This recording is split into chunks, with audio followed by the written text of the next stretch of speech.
and Mahajanapadas.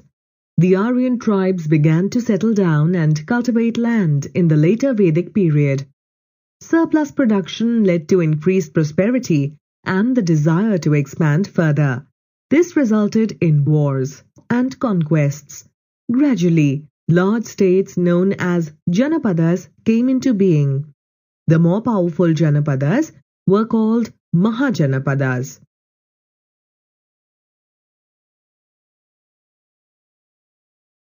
The four powerful kingdoms.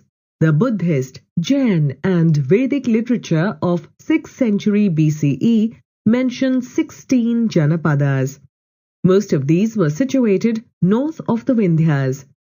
Out of these arose four powerful kingdoms, which were Vatsa, Avanti, Kosala and Magad. Of all the kingdoms, Magad became the most powerful. Rajgir was originally its capital, but later Pataliputra became its capital.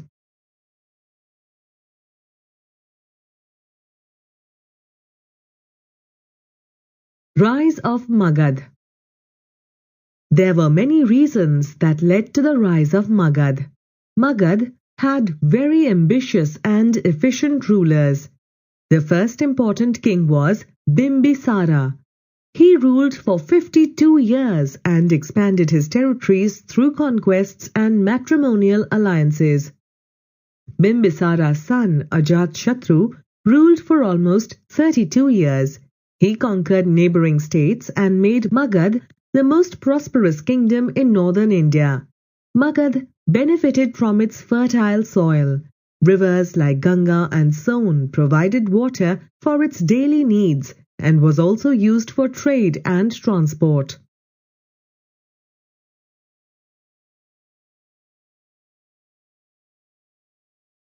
Magad had a well-organized army. There were forests that provided timber and elephants for the army. Another advantage was the iron and copper deposits in the kingdom, which were used to make iron tools for agriculture and weapons for war. Towns also grew during this time, which promoted trade. There was an excellent system of roads which were connected to river ports and centers of trade. Magad had a good administrative system, and the right to collect taxes made the king powerful and rich. Coins issued by the rulers of Magad show that the kingdom was economically prosperous.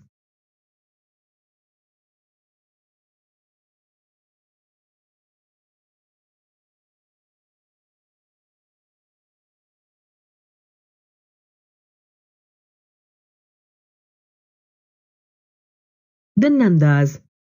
Mahapadmananda, a king of the Nanda dynasty, seized the throne of Magad by 4th century BCE. He transformed Magad into a mighty empire. Dhanananda, the last Nanda ruler, was overthrown by Chandragupta Maurya. Alexander. Alexander, the king of Macedonia, was one of the greatest kings in the history of the world. He conquered vast territories that included Asia Minor, Syria, Egypt, Mesopotamia, and the Persian Empire, which extended up to the Indus Valley. Alexander's invasion. Alexander invaded India in 326 BCE, at a time when northwestern India was divided into a number of warring kingdoms. However, Alexander had no difficulty in bringing them under his control. Alexander and Porus. Porus was the ruler of Paurava, the area lying between the rivers Jhelum and Chenab. When Alexander invaded Paurava, he was met with stiff resistance from Porus.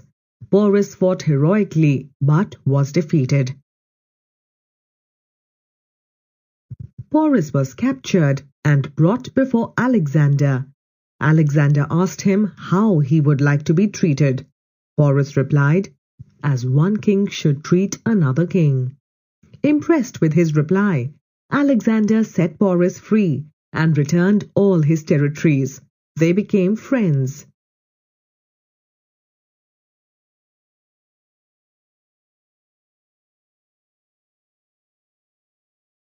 Alexander's retreat.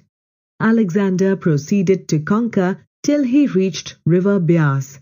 His war-weary army refused to advance any further. They were not willing to face the powerful army of Magad, which lay beyond the river. So Alexander had to retreat. He died at the age of 33 in Babylon in 323 BCE on his way back to Macedonia.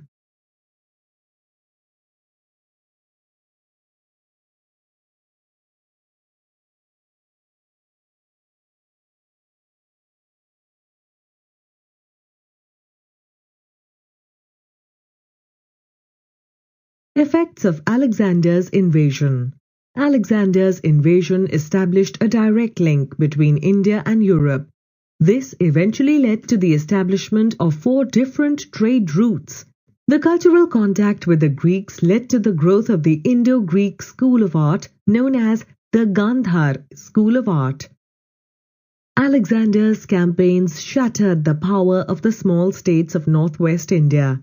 This paved the way for the future political unification of India under the Mauryas.